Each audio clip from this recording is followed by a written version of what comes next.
As-tu déjà quitté une conversation en te sentant vide, sans comprendre pourquoi? Pas épuisé par un effort physique, ni par une longue journée de travail, mais par quelque chose de plus subtil, de plus insaisissable. Comme si une partie de toi avait disparu quelque part entre les mots, les regards et les silences. Comme si tu avais traversé une interaction ordinaire et que de l'autre côté, tu ne te retrouvais plus tout à fait entier. Ce sentiment, tu le connais peut-être. Cette fatigue étrange qui n'a pas de nom précis. Cette sensation de t'être donné sans savoir à quoi ni pourquoi. Et souvent, tu te dis que c'est à cause des autres, que certaines personnes ont quelque chose de particulier, une façon de prendre sans demander, d'occuper l'espace sans permission. Tu les appelles épuisantes, envahissantes, toxiques. Et tu cherches à t'en éloigner, à te protéger, à construire des barrières. Mais et si la vérité était plus profonde que cela? Et si ce que tu cherches à fuir se trouvait non pas autour de toi, mais à l'intérieur de toi? Ce que tu ressens a un nom dans les enseignements anciens du bouddhisme. Ce n'est pas une fatigue ordinaire, c'est une dispersion de l'esprit. Et aujourd'hui, tu vas comprendre pourquoi elle se produit, comment elle fonctionne, et surtout, comment y mettre fin. Suis-moi jusqu'à la fin, car ce que tu vas découvrir ici n'est pas une simple liste de conseils. C'est une transformation profonde de ta manière de vivre chaque instant, chaque relation, chaque interaction. Une sagesse ancienne que peu comprennent réellement dans ce monde agité. Et elle commence par une question que personne ne t'a jamais vraiment posée. Où va ton énergie quand elle disparaît? Ce que le Bouddha comprenait sur l'énergie. Le Bouddha n'utilisait pas le mot énergie comme nous le faisons aujourd'hui. Il ne parlait pas de vibration ni de personnes toxiques à éviter. Il ne proposait pas de rituel de protection ou de techniques pour repousser les influences extérieures. Il parlait de quelque chose de beaucoup plus fondamental. Il parlait de l'esprit, de sa tendance naturelle à s'accrocher, à se disperser, à réagir sans conscience. Et c'est dans ce mouvement incessant que réside la véritable source de ton épuisement. Dans les enseignements du Theravada, l'esprit non entraîné est comparé à un singe agité, incapable de rester immobile, sautant de pensée en pensée, de réaction en réaction, sans jamais se poser vraiment. À chaque interaction, à chaque regard échangé, ou à chaque parole entendue, cet esprit s'accroche, analyse, juge, anticipe, compare. Il rejoue des scènes passées. Il imagine des scènes futures. Il prépare des réponses à des questions qui n'ont pas encore été posées. Et pendant tout ce temps, ton énergie se disperse silencieusement, sans que tu t'en rendes compte. Ce ne sont pas les autres qui te vident, c'est la manière dont ton esprit s'ouvre sans conscience et s'attache sans vigilance. Cette révélation est subtile, mais elle change absolument tout. Car tant que tu crois que le problème vient de l'extérieur, tu chercheras des solutions à l'extérieur. Tu éviteras des personnes, tu changeras d'environnement, tu t'isoleras. Et pourtant, l'épuisement reviendra, parce que tu auras emporté avec toi ce qui en est véritablement la cause. Dans le Mahayana, où cette vérité est exprimée différemment, avec une nuance encore plus profonde. Les autres ne sont pas la source de ton trouble. Ils en sont le miroir. Lorsque quelqu'un t'épuise, il ne fait que révéler quelque chose qui existe déjà en toi. Une zone qui cherche à être validée, reconnue, comprise. Une blessure qui n'a pas encore été regardée en face. Un désir caché qui attend d'être nommé. Cette révélation est difficile à accepter car elle transforme ton rôle. Tu n'es plus la victime de ce qui arrive. Tu deviens responsable de ton état intérieur. Et cette responsabilité, bien qu'exigeante, est en réalité une libération. Car ce que tu peux comprendre, tu peux le transformer. Ce que tu peux voir clairement, tu peux le dépasser. Avec le zen, l'enseignement devient encore plus direct. Il n'y a pas de longues explications, pas de théories élaborées, pas de systèmes complexes à comprendre. Le maître zen ne t'explique pas. Il te montre. Il te ramène simplement à l'instant présent. Là, maintenant. Car c'est uniquement dans cet instant que personne ne peut réellement t'atteindre, sauf si ton esprit le quitte pour s'attacher à une pensée, une émotion, une réaction passée ou future. La véritable protection n'est pas une distance, c'est une présence. Et comprendre cela, c'est déjà commencer à changer. Pourquoi le monde moderne aggrave tout? Avant d'aller plus loin, il est important de comprendre dans quel contexte nous vivons. Car le monde dans lequel tu évolues aujourd'hui n'est pas neutre. Il est conçu d'une certaine façon pour disperser ton attention, pour fragmenter ton esprit, pour t'éloigner de toi-même. Les notifications constantes et les flux d'informations ininterrompus. Les interactions numériques qui se multiplient à une vitesse que l'esprit humain n'a jamais connue auparavant. Tout cela crée une forme d'épuisement que les générations précédentes n'ont pas vécu de la même façon. Ton esprit reçoit plus de stimulation en une journée que tes ancêtres n'en recevaient en un mois. Et il n'a pas encore appris à s'y adapter. Beaucoup vivent dans une fatigue invisible. Ils sont entourés, connectés, sollicités en permanence, mais intérieurement vides. Pourquoi? Parce que leur esprit n'a jamais appris à rester stable. Il se donne sans conscience, il réagit sans recul, il s'attache sans limite. Et c'est là que naît l'épuisement profond. Celui que le sommeil ne répare pas, celui que les vacances ne guérissent pas, celui qui revient dès le premier contact avec la réalité. La sagesse du Dharma répond à cela, non pas en te proposant de fuir, mais en t'invitant à revenir à toi, à ta stabilité naturelle, à cette partie de toi qui n'a jamais vraiment été dispersée, mais simplement oubliée. Les 7 révélations essentielles. La première révélation est peut-être la plus déstabilisante. Tu ne perds pas ton énergie, tu la donnes. Inconsciemment, à chaque instant où tu cherches à être compris, approuvé, reconnu. À chaque fois que ton esprit se projette vers l'autre en abandonnant sa propre stabilité, tu n'es plus centré, tu es dépendant. Et cette dépendance crée une fuite constante, silencieuse, invisible. Pense à la dernière fois où tu as quitté une conversation en te sentant épuisé. Demande-toi honnêtement, cherchais-tu à être compris?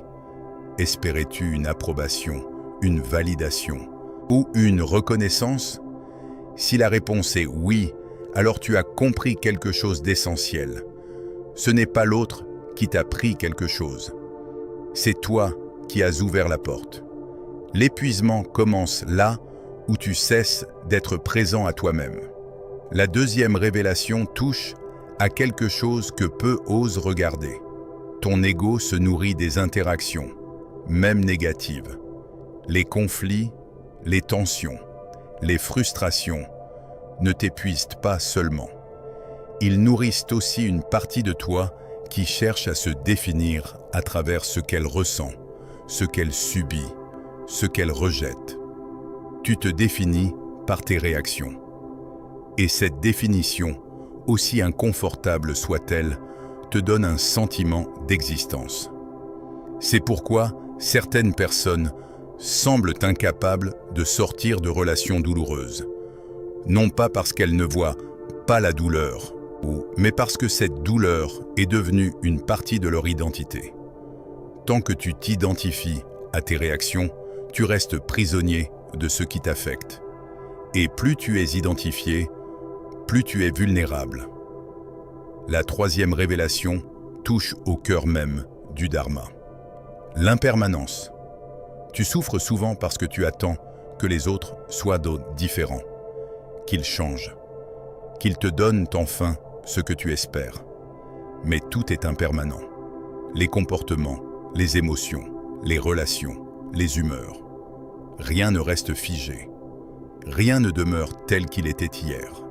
Et lorsque tu résistes à cette vérité fondamentale, tu entres en résistance contre le mouvement naturel de la vie. Et cette résistance consomme ton énergie de façon massive.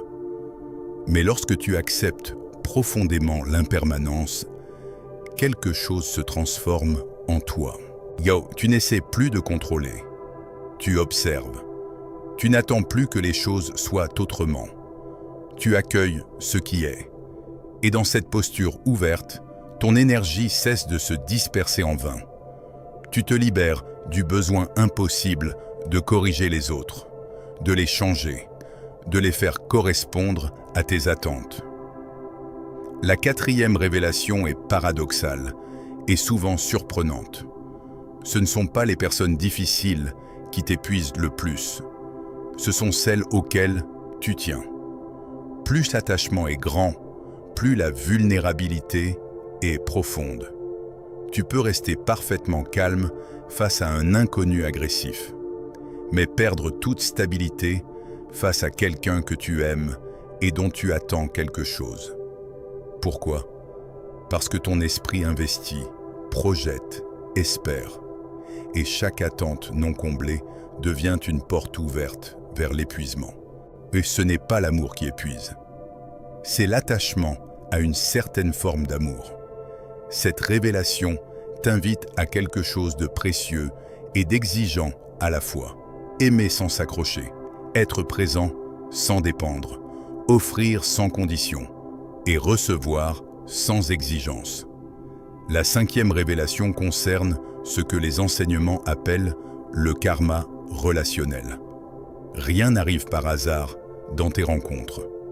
Les personnes qui t'épuisent, qui t'irritent, qui réveillent en toi des émotions intenses, sont souvent celles qui appuient précisément sur des blessures que tu refuses de regarder, des insécurités profondes, des désirs cachés, des peurs que tu n'as pas encore nommées, des zones d'ombre que tu préfères ignorer.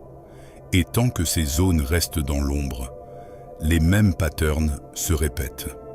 Tu changes d'environnement, mais tu retrouves les mêmes types de personnes. Tu quittes une relation difficile et tu en commences une autre qui ressemble étrangement à la précédente.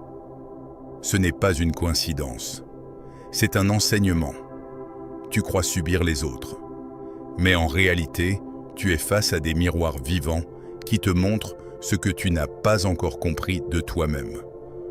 La sixième révélation est celle du détachement lucide, et il est important de comprendre ce mot correctement, car il est souvent mal interprété. Le détachement n'est pas de l'indifférence, ce n'est pas du froid, du rejet ou de l'absence. C'est la capacité à être pleinement présent sans se laisser emporter.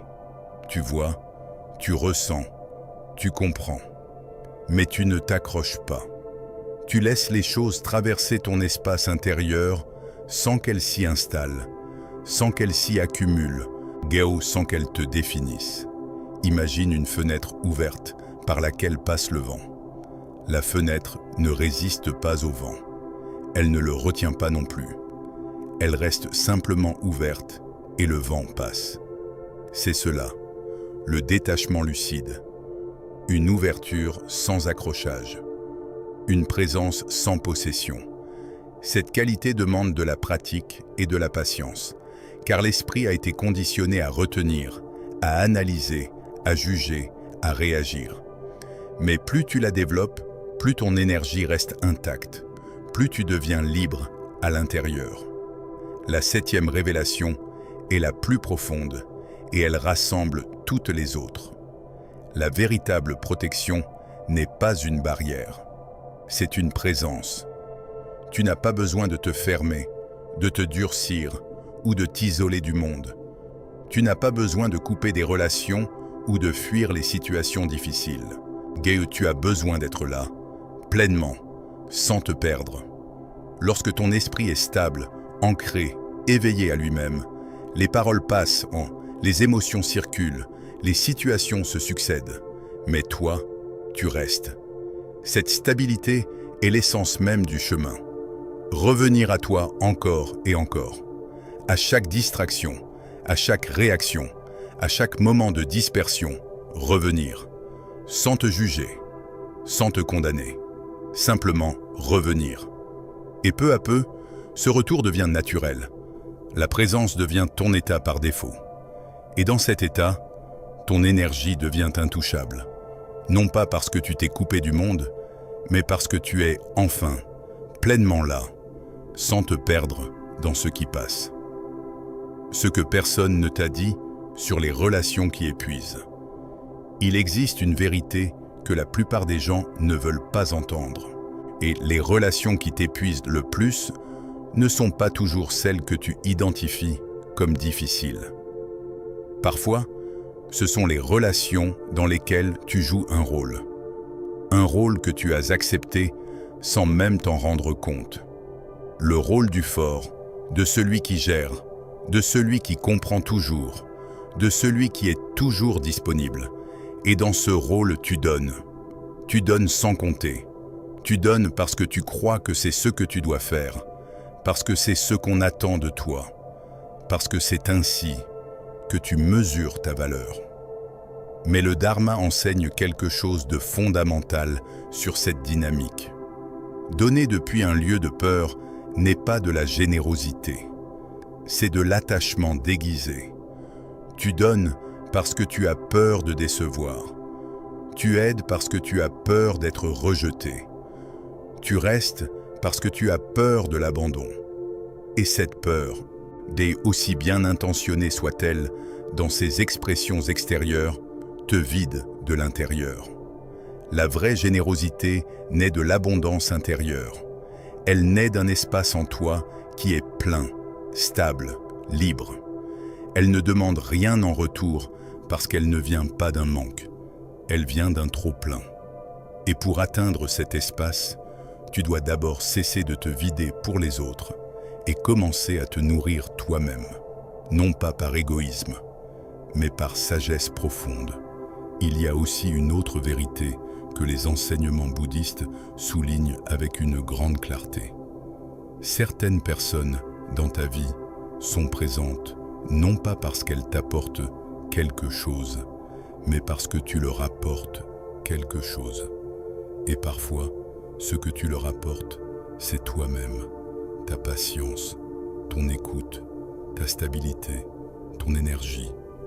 Et elles le prennent, non pas nécessairement par malveillance, souvent sans même en avoir conscience, parce que tu le permets, parce que tu n'as pas encore appris à distinguer ce qui nourrit de ce qui épuise, ce qui donne vie de ce qui la consume. Apprendre cette distinction est l'une des choses les plus importantes que tu puisses faire pour toi-même.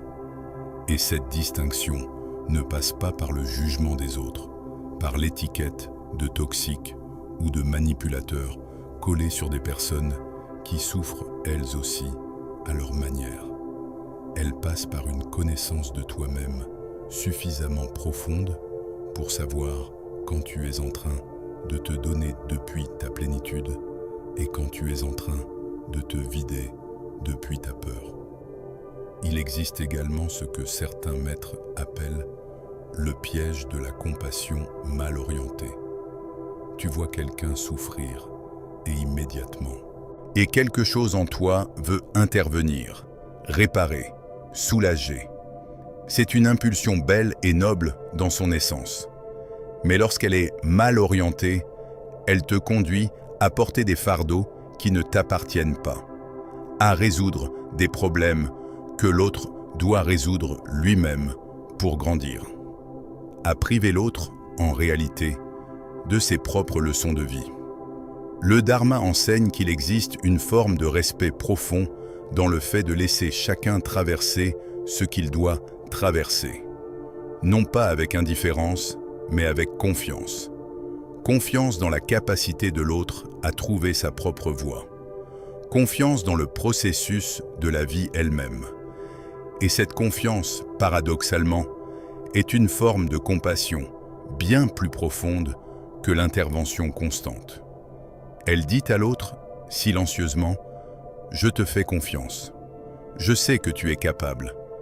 Et je suis là, maïs stable, si tu as besoin de moi. » Cette compréhension transforme radicalement la façon dont tu habites tes relations. Tu n'es plus dans la réparation constante.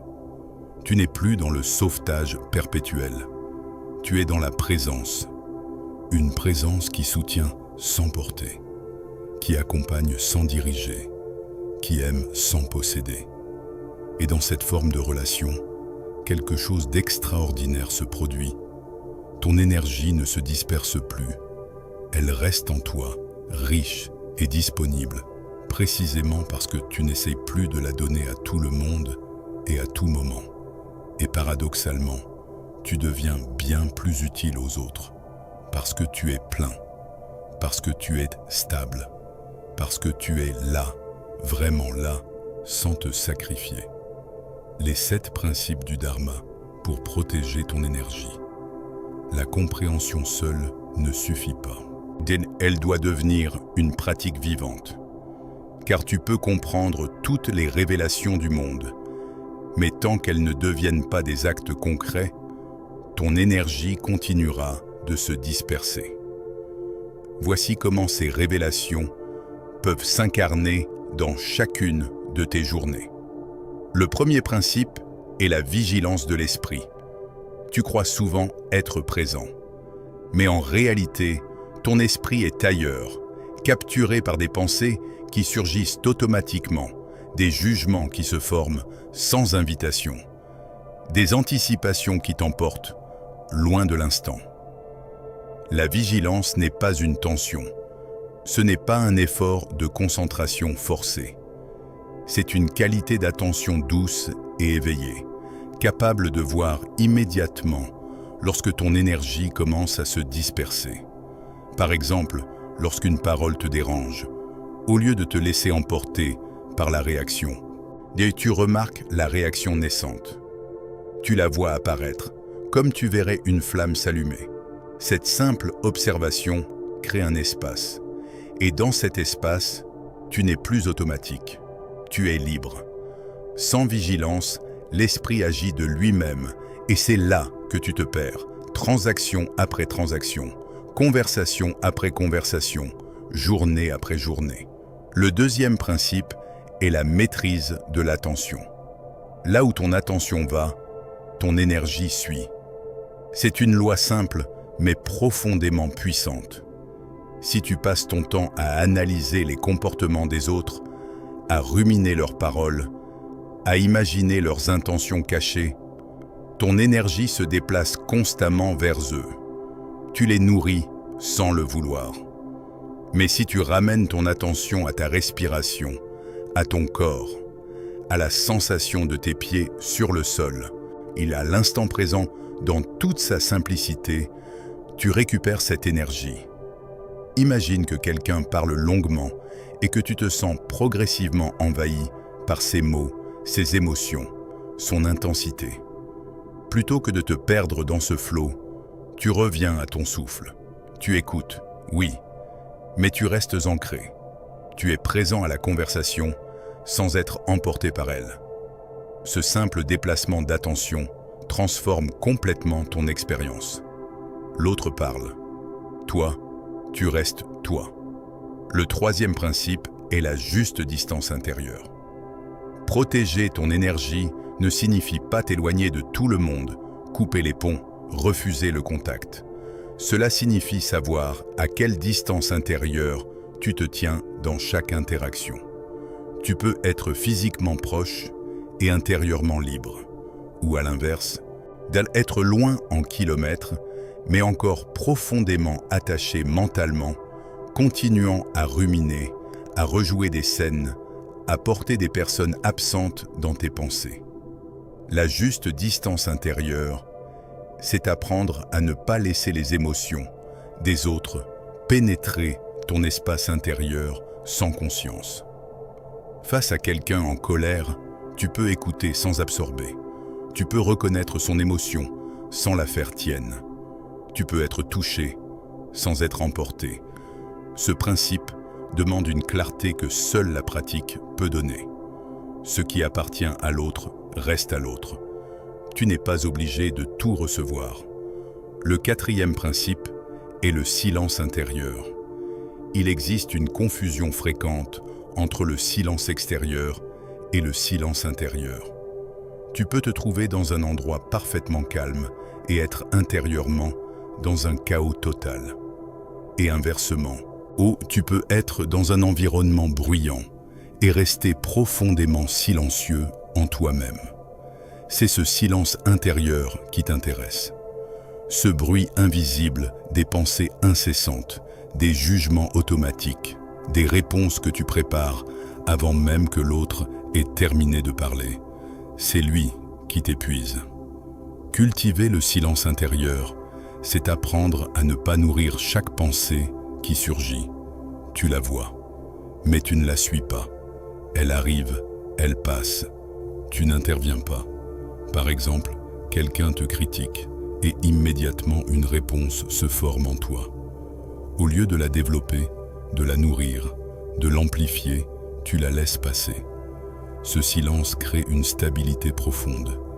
Et dans cette stabilité, ton énergie cesse de fuir dans toutes les directions. Le cinquième principe est la non-réaction consciente. Il y a une différence fondamentale entre réagir et répondre. Réagir est automatique. C'est le mouvement réflexe de l'esprit conditionné. Répondre est un choix. C'est l'acte d'un esprit libre et conscient. Lorsque tu réagis, tu es dominé par l'émotion du moment. Lorsque tu réponds, tu es guidé par quelque chose de plus profond en toi, par ta conscience, par tes valeurs, par ta clarté intérieure. Chaque réaction impulsive est une perte d'énergie. Tu le sais peut-être déjà. Après une dispute, après un éclat de colère, après une réaction que tu regrettes immédiatement, tu te sens toujours plus épuisé qu'avant. Parce que tu as donné quelque chose de précieux à une émotion passagère. La pratique de la non-réaction consciente consiste à créer un espace entre le stimulus et la réponse. Une pause, un souffle, un retour à toi. Et dans cet espace, tu retrouves ta liberté. Le sixième principe est la compassion sans attachement. Le bouddhisme enseigne la compassion comme l'une des vertus les plus élevées. Mais il précise quelque chose d'essentiel que beaucoup oublient. La compassion doit être libre d'attachement.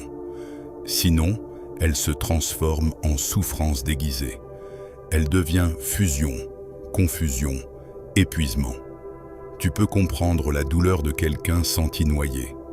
Tu peux aider sans te sacrifier. Tu peux écouter quelqu'un en difficulté sans absorber sa douleur comme si elle était la tienne. La compassion véritable n'est pas une éponge. Elle est un espace chaleureux et stable dans lequel l'autre peut poser ce qu'il porte, sans que tu sois obligé de le porter à sa place.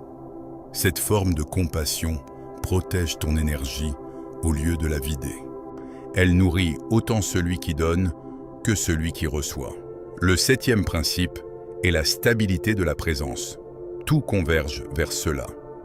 Tous les principes précédents, toutes les révélations, toutes les pratiques mènent à cet unique point. Être là, pleinement, stablement, sans te perdre dans ce qui passe. Si ton esprit est stable, tout le reste suit naturellement. Tu deviens comme une montagne face au vent. Les tempêtes arrivent, les conditions changent, les saisons se succèdent. Mais la montagne reste. Cette stabilité ne vient pas d'un effort constant de volonté. Elle vient d'un retour régulier à l'instant présent. chaque fois que tu te perds, tu reviens. Sans jugement, sans frustration, sans te condamner. Tu reviens simplement. Et peu à peu, ce retour devient naturel. Il demande moins d'efforts. Il devient ton état par défaut. Et dans cet état, ton énergie devient véritablement intouchable. Non pas parce que tu t'es fermé au monde, mais parce que tu y es pleinement présent, sans t'y dissoudre. Les 7 pratiques concrètes pour ton quotidien. Comprendre ne suffit pas. Il faut incarner. Voici 7 pratiques simples mais puissantes que tu peux commencer dès aujourd'hui. La première pratique est l'ancrage par la respiration. Lorsque tu te sens envahi par une situation ou une présence, ton esprit quitte l'instant présent et se perd dans les pensées. La respiration devient alors ton refuge le plus immédiat et le plus accessible. Inspire lentement, profondément, en sentant ton ventre se gonfler. Puis expire doucement, en relâchant toute tension, toute résistance. Fais cela en conscience, même au milieu d'une conversation, même debout dans un couloir ou même en plein conflit. Personne ne le voit, mais toi, tu le sens. Ce geste simple, répété régulièrement, crée un ancrage. Il te ramène à ton corps, à l'instant, à toi-même. Plus tu respires en conscience, moins tu es influencé par ce qui t'entoure. Ton énergie reste stable parce qu'elle ne suit plus le chaos des pensées et des émotions extérieures. Elle reste en toi, là où elle devrait toujours être. La deuxième pratique est la pleine conscience relationnelle. Être avec quelqu'un sans te perdre en lui est un véritable art qui se développe avec le temps et la pratique. Lorsque tu écoutes, reste conscient de ton corps, de ta respiration, de ta posture. Sens tes pieds sur le sol. Remarque la tension dans tes épaules. Observe l'état de ton souffle. Ne laisse pas ton esprit dériver dans l'analyse de ce que l'autre dit, ou dans le jugement de ses intentions, dans la préparation de tes réponses. Si quelqu'un parle avec une grande intensité émotionnelle, observe ce que cela crée en toi, sans y réagir immédiatement. Cette fraction de seconde d'observation change tout. Elle t'empêche d'absorber ce qui ne t'appartient pas. Tu peux être pleinement présent à l'autre sans être envahi par lui. Et paradoxalement, cette présence ancrée te rend souvent plus utile, plus écoutant, plus véritablement là, que si tu t'étais complètement fondu dans ses émotions. La troisième pratique est la coupure intérieure consciente. Il y a des moments dans la vie où tu ne peux pas quitter physiquement une situation, une réunion difficile, une conversation de famille tendue, un environnement de travail chargé. Dans ces moments, une autre forme de liberté est possible. Tu peux te retirer intérieurement. Non pas fuir, mais revenir à toi. Créer un espace intérieur calme, même au milieu du bruit extérieur. Lorsque tu sens que ton énergie baisse, que tu commences à te disperser, imagine que tu ramènes doucement ton attention vers ton centre. Comme si tu retirais un fil que l'extérieur tenait, avec douceur, avec conscience, sans brutalité. Ta présence t'appartient. Personne ne peut la prendre si tu choisis de ne pas la donner. Cette pratique est particulièrement puissante dans les environnements collectifs chargés. Elle te permet de rester physiquement présent sans te perdre intérieurement. La quatrième pratique est la méditation de l'observateur. Chaque jour, même quelques minutes suffisent.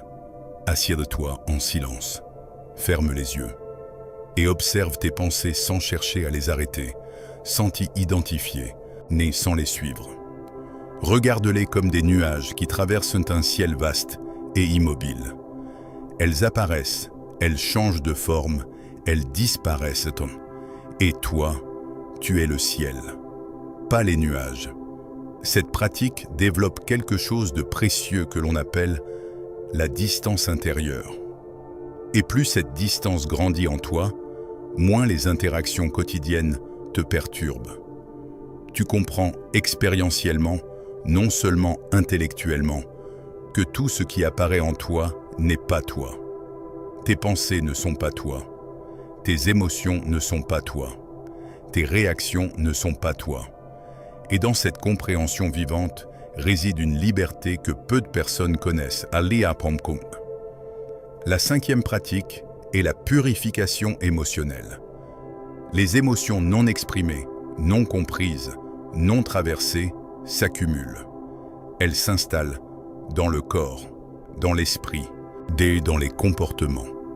Et cette accumulation finit par t'épuiser de l'intérieur, souvent sans que tu saches exactement pourquoi. Prends le temps de ressentir ce qui est en toi sans le fuir, sans le nier, sans le supprimer. Écris dans un journal. Médite sur une émotion difficile. Respire à travers une douleur. Marche en silence avec ce que tu ressens. Ne cherche pas à comprendre immédiatement, à analyser, à résoudre. Cherche simplement à traverser, à être avec ce qui est. Ce que tu refuses de ressentir te contrôle dans l'ombre. Ce que tu traverses consciemment te libère. Et cette libération libère également de l'énergie que tu n'avais pas réalisée, avoir dépensé à maintenir ces émotions à distance. La 6e pratique est la compassion équilibrée. Face à quelqu'un qui souffre, et ton premier réflexe peut être de tout faire pour soulager cette souffrance, de porter son fardeau, de prendre sa douleur sur toi. Cela semble généreux, mais cela t'épuise sans vraiment l'aider, car tu ne peux pas vivre la vie de quelqu'un d'autre à sa place.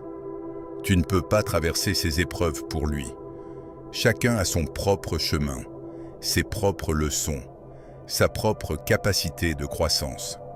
Apprends à être présent sans absorber, à écouter avec un cœur ouvert sans perdre ton propre centre, à soutenir sans te sacrifier. Tu peux tenir la main de quelqu'un sans sauter avec lui dans le précipice. Tu peux être un espace stable pour l'autre précisément parce que tu restes stable toi-même. Et c'est cela, la véritable aide.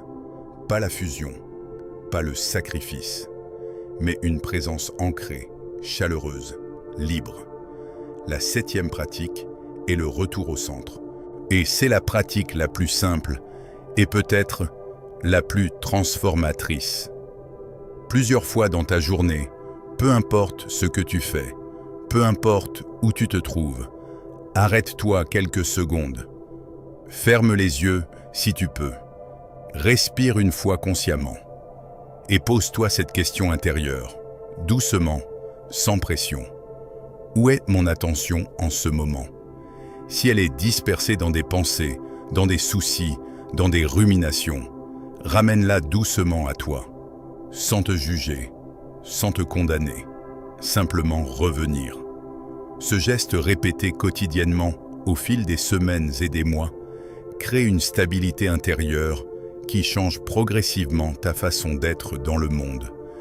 Et avec le temps, tu n'as plus besoin de te souvenir de le faire. Tu es naturellement centré. Revenir à toi devient aussi spontané que respirer. Ce que tu viens de traverser n'est pas une simple accumulation d'idées. C'est une transformation silencieuse et profonde de ton regard sur toi-même et sur le monde qui t'entoure. Chaque révélation que tu as traversée t'a montré que protéger ton énergie ne consiste pas à fuir le monde, mais à te retrouver au cœur de lui, sans te perdre dans ce qui passe. Tu as vu que l'épuisement ne vient pas des autres. Il vient de la manière dont ton esprit s'attache, réagit et se disperse. Tu as compris que ton énergie ne t'est jamais vraiment volée. Elle est offerte inconsciemment, à chaque instant où tu oublies de revenir à toi-même. Souviens-toi de cette vérité fondamentale. Là où il n'y a pas de maîtrise, il y a dispersion. Là où il y a attachement, il y a vulnérabilité. Mais là où il y a présence, il y a stabilité. Oh, et cette stabilité devient une force silencieuse, invisible, que rien ni personne ne peut véritablement ébranler. Tu n'as pas besoin de devenir dur, froid ou distant. Tu n'as pas besoin de construire des murs ou de te couper du monde. Tu as simplement besoin d'apprendre à être là, pleinement, consciemment, sans t'identifier à ce qui passe, à traverser les tempêtes sans devenir la tempête, à être touché par la vie sans être emporté par elle. Les principes que tu as découverts ne sont pas des règles rigides à suivre parfaitement. Ce sont des invitations, des portes que tu peux ouvrir à ton rythme. La vigilance de l'esprit, la maîtrise de l'attention, la juste distance intérieure, le silence intérieur, la non-réaction consciente, la compassion sans attachement, la stabilité de la présence, où chacun de ces éléments est un chemin vers une liberté intérieure plus vaste. Et chaque fois que tu choisis la conscience plutôt que l'automatisme, tu récupères une part de ton énergie. Chaque fois que tu choisis de revenir à toi plutôt que de te perdre dans ce qui passe, tu fais un pas vers la liberté. Au début, tu oublieras. Ton esprit repartira, s'accrochera, réagira. C'est normal, c'est humain. Mais chaque retour est une victoire. Chaque instant de présence est une révélation en action. Et peu à peu, ces instants deviennent des minutes. Ces minutes deviennent des heures. Et ces heures commencent à remodeler ta vie entière. Alors pose-toi cette question honnêtement, maintenant, à cet instant précis. Combien de fois dans ta journée es-tu réellement présent à toi-même ? Ou combien de fois laisses-tu ton énergie se disperser sans t'en rendre compte ? Et surtout, es-tu prêt à choisir autrement ? Car la vérité est simple, mais elle est exigeante.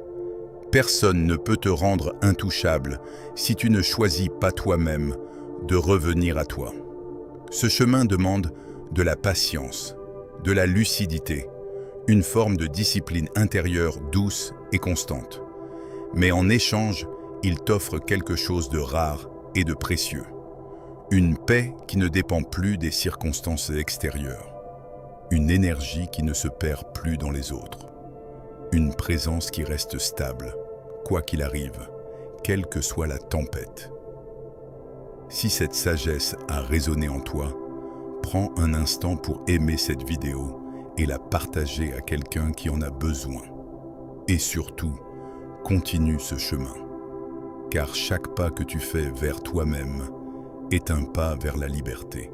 Et souviens-toi de ceci, maintenant et chaque jour. Tu n'as jamais été faible, seulement dispersé. Et à partir de cet instant, tu peux choisir de ne plus jamais te perdre. Namasté.